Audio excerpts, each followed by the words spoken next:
guys, for today's video is dumating kasi yung auntie namin dito galing Dubai. So, meron akong package, maliit na package galing sa pamilya ko sa Pilipinas. And meron silang binigay na alamang, alam niyo na, hindi ko na yun sasabihin, alamang at saka, hindi ko na yun ipapakita, alamang at saka, kasi naluto na. Ito lang yung hindi ko pa nabubuksan. Ang nakapangalan is Mia, M-H-E-A. Okay? Yan o, M-H-E-A with love. So, samahan nyo akong magbukas. Okay?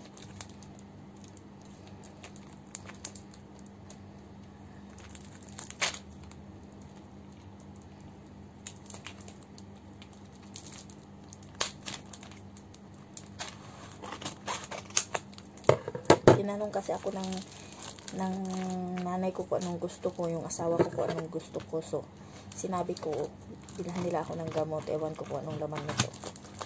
Sabi ng asawa ko, may kakaiba daw laman ito.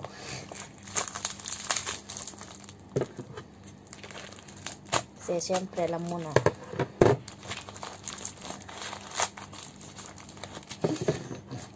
Guys, sobrang nakakatawa talaga ito, promise.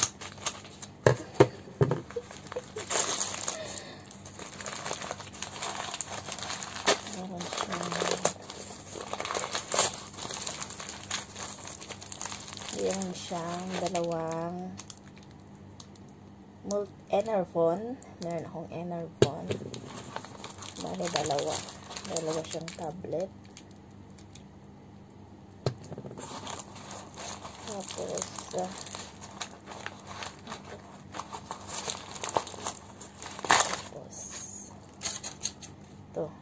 wala na siya guys. Then may phenomic acid. Yan, bali 2, 4, 10 siya, 10 pieces. Ito yung natanggap ko mula sa aking pamilya sa Pilipinas. Yan. And then nakatanggap din ako ng alamang. And then tuyo. Yun yung natanggap ko. Tas ito. Kasi alam niyo na, pagod kami sa Ramadan. So, yan. Enervon. Yan. Mga gamot talaga yung mga pinagkukan ko. Kasi, kailangan ko talaga siya. Alam niyo na, bawal magkasakit. Then, may phenomic acid. Masakit yung katawan natin talaga. Gusto ko pa sana ng amoxicillin. Pero, parang ayaw siguro nilang ibigay. Kasi, niloloko ako ng asawa ko. Sabi niya sa akin. Kaya, sabi ko, i-vlog ko to. Buta pala. Kasi, niloloko ako ng asawa ko. Sabi niya, lalagyan niya raw yun ng brief na 3 araw niya hindi sinuot. Tapos sabi niya, butas pa raw sa may puwetan. Kaya sabi ko, loko-loko ka kung ano nung pinaggagawa mo. Kaya, ang akala ko, pero talaga ditong brief na. Kasi, ilang kuwan na siya dito, magto 2 weeks na yung auntie namin dito. Ngayon lang nila naibigay sa amin. So, kanina lang. Tapos niluto na rin namin yung mga tuyo, ganon. So, akala ko, kasi balot na balot ito. So, akala ko, ito na yun. Uy, ito na siguro yung mga pinagsasabi niya. Iba-vlog ko talaga to. Nimal, ako pala yung na-surprise. Pero at least, meron yung sinasabi ko na bilhan nila ako ng Enervon.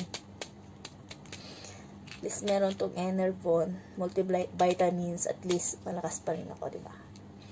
So, yun lang yung vlog ko for today. Pero, yun talaga yung nakakatuwa kasi ang akala ko talaga is meron yung mga pinagsasabi niyan. Pinagloloko lang pala ako ng asawa ko. Kasi ang akala ko talaga is dinotoo niya yun. Kasi sabi pa niya, tignan mo, color yellow. Kasi sabi niya, color yellow yun. Color yellow talaga yun. Pinagloloko lang pala ako. Tapos sabi pa niya, may butas pa yun sa may puwetan. Isuot mo, ha? Tawa ko ng tawa. Kala ko totoo yun. Kasi para siyang balot na balot. Tapos nakapangalan. Kaya mo yung nakapangalan. Yung alamang din, nakapangalan din siya. Papakita ko sa inyo. Pero yung tuyo, hindi ko na may papakita kasi naluto na, ha? Saglit lang. Saglit. Then, ito na guys. Ito na yung alamang. Yan. Alamang. Alamang. Sarap sana, no? Pag may bagoong ito. Then, nakapangalan din sa akin, MHEA. Yan, Mia. So, yun. Ito yung mga aking natanggap. And then, yung tuyo. Yung tuyo, hindi ko na talaga may papakita, guys. Ito lang yung talaga yung naku-curious ako. Kaya sabi ko, i-vlog ko to. Bakit ganito? Kasi, ang kuwan ko talaga, ang inaakala ko lang is itong vitamin, then meron isang vitamin, then meron akong dapat na amoxicillin at saka mefenamic. Sabi ko ba yung tatlong banig, pero ito lang yung naibigay nila sa akin, so thankful na rin ako. Then sabi ko, oy, pinagsiksik talaga nila sa kwan, kasi niloloko talaga ako ng asawa ko, guys, na bibigyan niya raw ako, ay, ano mang ito, tapos bibigyan niya raw ako ng kwan, ng brief na 3 araw na hindi nalabhan. Tignan mo kung gaano kaloko-loko yung asawa ko.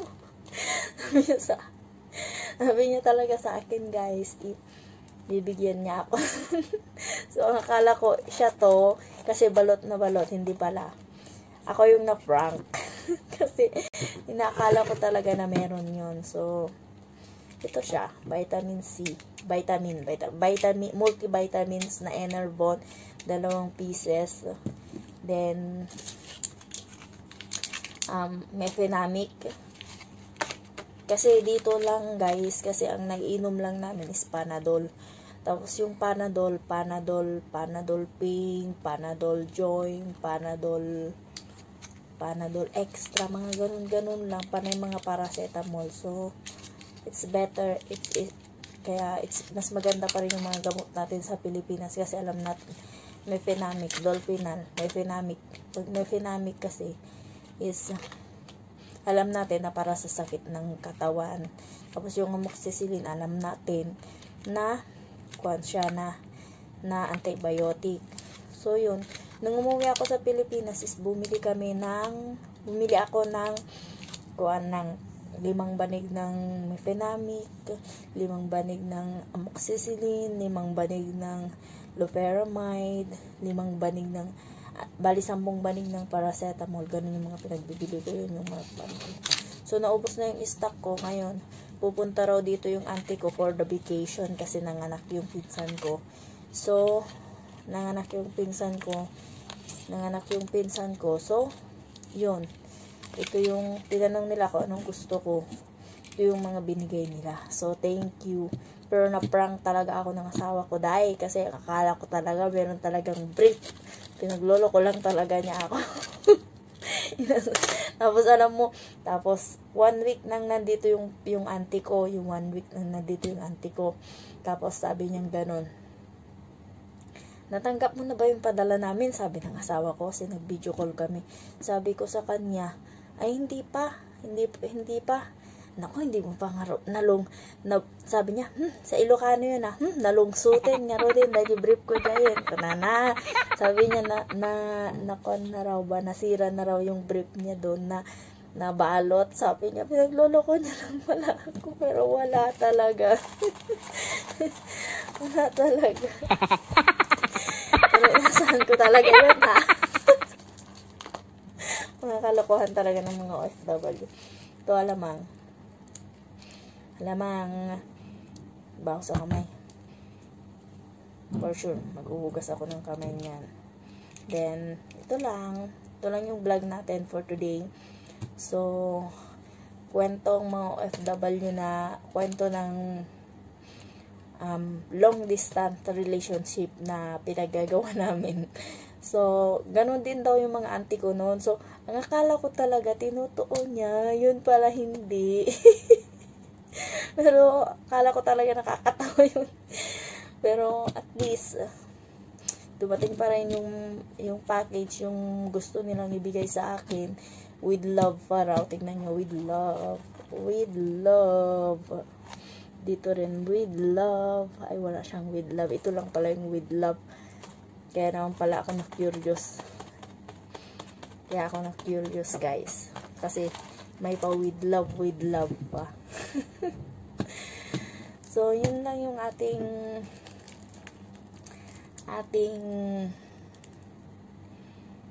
vlog for today. Sana nag-enjoy kayo at naging masaya kayo sa aking vlog.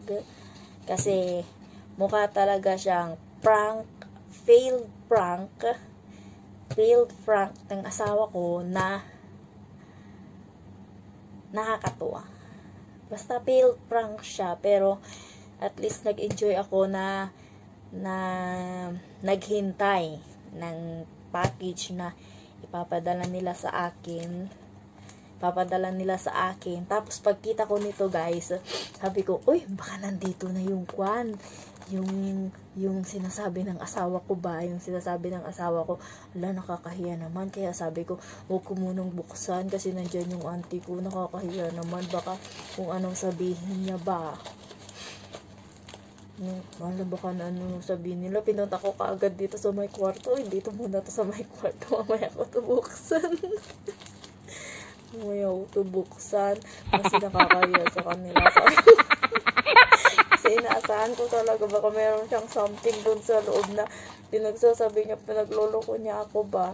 Tapos sabi pa niyang butas daw yung puwet.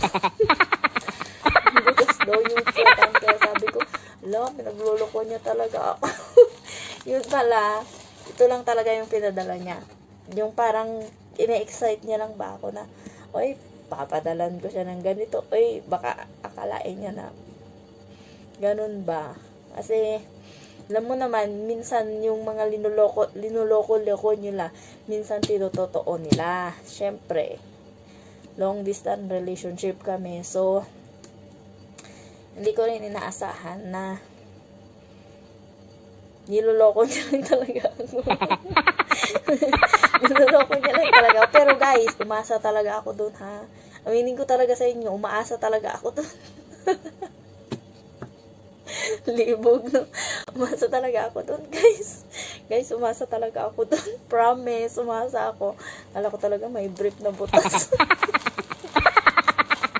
Ako talaga yung, alam mo yung roll niya. Ni-roll niya ng maliit na ganon. Tapos, siniksik niya doon. Tapos, linagay niya itong dalawang bote. Ito na talaga ito. Sabi ko, nahiya akong buksan doon sa kusina kanina. Nahiya ako. Mamaya ko na ito buksan. Tapos, iba-vlog ko. Sabi ko sa isip ko ganon. So, kakatuwa naman siya. So, that's it, guys. Don't forget to like, share, comment, subscribe, and tap the notification bell for more updating videos. Bye!